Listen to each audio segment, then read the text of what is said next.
Alors, mes chers amis, pour ce nouveau cours de Torah aujourd'hui, j'espère tout d'abord que vous avez passé un excellent Shabbos, un bon Shabbat, malgré les nouvelles.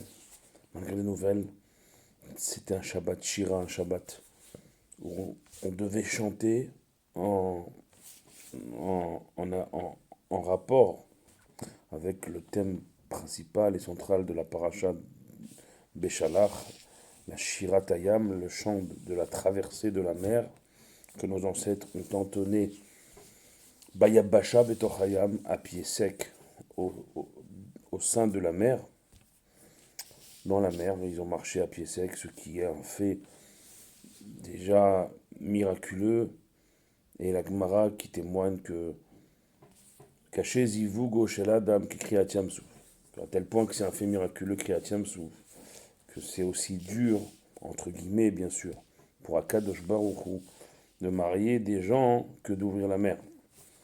Et qu'est-ce qu'a entendu Yitro? Vaishma Yitro, c'est la paracha de notre semaine, cette semaine que nous démarrons. Qu'est-ce qu'a entendu Yitro au début de la paracha de cette semaine, de ce Shabbat? Il a entendu Rashi nous dire, Rabbi Shelomo Yitzhaki, Rabbi Shelomo Ben Yitzhak, qui nous dit qu'il a entendu deux choses. Milchemet Amalek ou Kriyat Yamsuf. Non, Kriyat Yamsuf d'abord, dans l'ordre chronologique des choses. Kriyat Yamsuf d'abord, l'ouverture de la mer. Et ensuite, Milchemet Amalek, la guerre contre Amalek qui figure en fin de la paracha de ce Shabbat que nous venons de passer. Et donc ici, il entend ces deux faits-là, l'ouverture de la mer et la guerre contre Amalek, et Vaishma, il entend ça et il dit Baruch Hashem. Yitro, dans la paracha, qui est la paracha qui contient cette semaine les 10 paroles, les Aseret Adiberot, les 10 commandements, le don de la Torah, ce Shabbat, semaine du don de la Torah, semaine pour nos amis et frères tunisiens, jeudi de la fête des garçons. Il faut savoir que c'est basé sur une époque où une épidémie en Tunisie emportait les garçons et elle s'est arrêtée semaine de Yitro le jeudi. Et donc c'est pour ça, en remerciement à Hachem, c'est Ouda Toda, nos frères et amis tunisiens font un repas de remerciement à Dieu, d'année en année, de génération en génération, le jeudi de la semaine Paracha Yitro, pour remercier Dieu que l'épidémie se soit arrêtée. Et combien c'est important de dire merci, combien on voit à travers Yitro, avant même de recevoir la Torah nous apprend à dire merci, à dire Baruch Hashem sur les miracles de Dieu. Aujourd'hui, nous vivons une situation qui est très très difficile, où comme le Rav Igal Cohen, le Rav Yitzhak Cohen, tous les rabbinim, voilà. Et c'est terrible parce que comment arriver à faire cours de Torah, à donner de la force, avec ne serait-ce, comme il a dit Rav Igal Cohen, un seul soldat qui tombe, c'est déjà Olam Umlo, c'est un monde entier qui tombe. Comment plus encore devant les mamans de ces soldats, arriver à trouver quelques mots, quelques réconforts, quelques forces. C'est d'ailleurs pour ça que mon cher Rabbeinu lui-même, le plus grand d'entre tous les grands,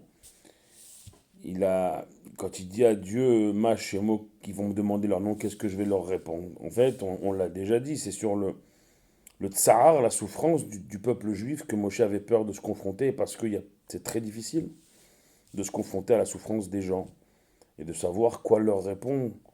Et on doit leur répondre parce on est là, pas que pour étaler ses connaissances, Razvé Shalom, on est là pour porter de la force, de l'espérance, du soutien. C'est ce qu'on essaye de faire modestement, chacun de son côté, mais ensemble. Ensemble autour de la Torah. Vous savez que voilà, je reviens du Rabbi la semaine dernière, Baruch Hashem, Shabbat dernier, du côté de mes amis de Poissy, dans les Yvelines, j'ai raconté à la synagogue, invité par le Rav Shaliach du Rabbi Rav Menachem Mendel Sarfati, que Dieu le bénisse, lui et toute sa famille, pour que des bonnes nouvelles, que de la santé, de la bonne santé, Baruch Hashem. Et il m'a invité à parler, à raconter mon expérience, ma première expérience chez le Rabbi, et j'ai pu partager avec mes frères juifs cette expérience unique. Et d'ailleurs, ce soir, chez un autre frère, avec d'autres frères, mais toujours Amechad Belev Echad, un seul peuple formant un seul cœur, on va ce soir faire un cours de Torah. Vous savez aussi que dans le mois qui s'ouvre de fin janvier à fin février. C'est le dernier mois, en tout cas pour moi ici en France. Et dans un mois, si Dieu veut, les Mirtse Hashem, je m'envolerai, je l'espère, pour retourner vivre en Eretz Israël à Yerushalayim, Be'ezat Hashem ou Bishuato. Et donc ce soir, on fait un cours de Torah des frères, des ennemis. Et on va essayer aussi de se donner de la force. C'est ça, la Torah. La Torah, ça doit être la lumière, l'enseignement et l'espérance de notre peuple. Et on est dans une semaine où on va recevoir à nouveau cette Torah. Qui ner mitzvah, le Torah or. On doit être le réceptacle de la lumière, ça doit être nos mitzvot. Comment on se forge nos aptitudes à entrer dans ce monde de l'étude de la Torah, c'est d'abord en faisant les mitzvot. C'est ça qui forme le nerf, le réceptacle, la bougie qui soutiendra la lumière de la Torah.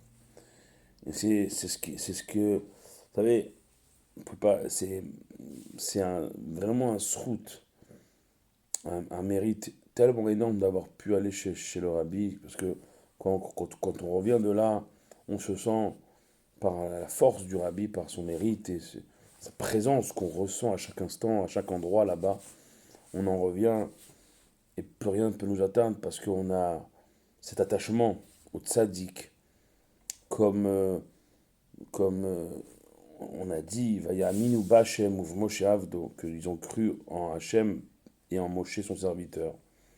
Et qu'aujourd'hui c'est ça, on est en train de traverser nous aussi la mer, on est en train de s'approcher nous aussi du Har Sinaï, de ce mont Sinaï, pour recevoir la Torah, celle du Mashiach.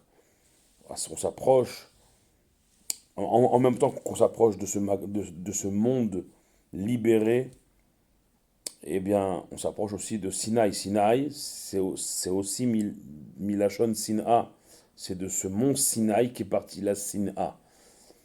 C'est le même langage. C'est du mont Sinaï qui est parti aussi en même temps, malheureusement pour nous, depuis la nuit des temps. Toute la haine contre nous et contre notre peuple, détenteur de la Torah, Cher Bachar Banu Mikol Ha'amim, que Dieu nous a choisi entre tous les peuples, toutes les nations. Benatan Lanu et ta Torah, il nous a donné sa Torah. De là est partie toute la haine envers nous. Mais est partie aussi de là une promesse. Netzach Israël lo yishaker. Parce que Israël a accepté sur elle la Torah en disant Naase Venishma, d'abord on fera, ensuite on essaiera de comprendre alors Netzach Israël lo yishaker, l'éternité du peuple d'Israël ne se démentira jamais. C'est vrai, on nous plie, on nous donne des coups sévères et très durs depuis la nuit des temps jusqu'à aujourd'hui, ça continue. Mais comme je l'ai dit aussi à Yortzeit, à une askara jeudi soir dernier, l'askara pour qui j'avais fait le cours d'ailleurs jeudi et vendredi, Isabelle Batel Chaya Batrivka, m'avait dit que c'est vrai qu'aucun mot ne peut remplacer la perte d'une maman, ou la perte, comme on l'a dit pour nos soldats, d'un enfant. Juste la présence, être présent les uns pour les autres et se dire qu'à chaque contraction encore un peu plus dure, un peu plus forte, un peu plus rapprochée, on souffre de plus en plus, mais pour une maman qui souffre ces mêmes contractions plus rapprochées et plus fortes, c'est aussi signe pour elle de l'imminence de sa délivrance, de son accouchement. Et c'est à cela qu'on compare notre délivrance, et c'est à cela que nous nous approchons à chaque instant. Et dans la Torah que Dieu nous donne à nouveau cette semaine, il y a ce mot de Anochi, je suis, qui n'est même pas hébreu. En hébreu, on dit Ani pour dire je suis. Anochi sont les initiales, on l'a déjà ramené de Ananafshi Kadvit Yadit, que Dieu y dit à travers ce mot Anochi. Ananafshi, toute mon essence, tout ce que je suis, moi Dieu, Kadvit, je l'ai mis dans ce que j'ai écrit pour vous. Yahavit est dans la Torah que je vous donne. Ça veut dire que vous voulez chercher Dieu, vous voulez trouver Dieu. Trouver Akadosh Baruch Hu en étudiant sa Torah. Et je peux vous assurer que tout est dans la Torah, que c'est quelque chose qu'on a des péléplaïm, des merveilles dans la Torah qui nous aide à passer ces derniers instants d'exil et qui nous prépare, qui nous conditionne aux premiers instants de Géoula, de délivrance, notamment Chassidut. Et Savoir que on l'a dit, Dor Hashvi, la septième génération, la dernière de l'exil, la première de la délivrance, qu'on a le septième rabbi, qui Chol Hashvin, Chavivin, c'est marqué comme ça dans la Gemara que tous les sept sont chéris, comme Avram jusqu'à Moshe qui était le septième. Et là on voit combien on est une génération qui certes souffre beaucoup, et plus qu'on l'imagine, et on pense bien sûr très très fort, et le plus sincèrement du monde à nos frères et sœurs en Eretz Israël, à nos otages, à nos soldats, à nos civils. Que Dieu les protège, que Dieu les renvoie chez eux dans leur maison, tous et toutes sains et saufs, les otages dans leur maison, de retour sains et saufs. On a dit avec chez le rabbi après Shabbat de Yudjvat, le Shabbat, pas ce dernier Shabbat, le Shabbat d'avant où j'étais, il y avait le père d'un des otages qui est venu, qui a demandé au rabbi, au OL, comme en lettres, dans les Higgerot Kodesh, la libération pour son fils, otage à Gaza. Et quand il a ouvert devant nous, devant les Chassidim au 770, les Higgerot Kodesh du rabbi, il a lu la réponse à la page où il avait glissé par hasard sa demande. Il avait lu ces derniers mots du rabbi incroyable. Vous verrez bientôt la libération, le retour à la maison et la délivrance. Et on a tous pleuré, et c'est pour ça que on prend conscience que malgré tout, il y a une ashgacha, il y a une, une protection, et que même ceux qui sont tombés, et que chacun qui tombe, c'est un monde qui tombe, on l'a dit, eh bien on sait que très prochainement, avec Mashiach et la résurrection des morts qui suivra quasi immédiatement, on reverra tous ceux qui sont tombés, on les reverra se relever devant nous, vivants, pour ne plus jamais les quitter. Et c'est armé de cette force que, comme l'a dit Moshe, bin Aren ou biskenen ou neler, avec nos jeunes, avec nos anciens, nous irons fêter à Kadosh Baruch Hu Kichag Hashem Lanu. Soyez, soyez-en convaincus, et ensemble, avançons vers notre délivrance. Bien sûr que tous ces mots, ils sont pour nos frères et sœurs en Eretz Israël, pour nos otages, pour nos soldats, pour nos civils, du nord au sud, du sud au nord, et qu'on continue à se renforcer les uns les autres, à s'aimer les uns les autres. Baruch Adonai Leolam. Amen. Ve Amen.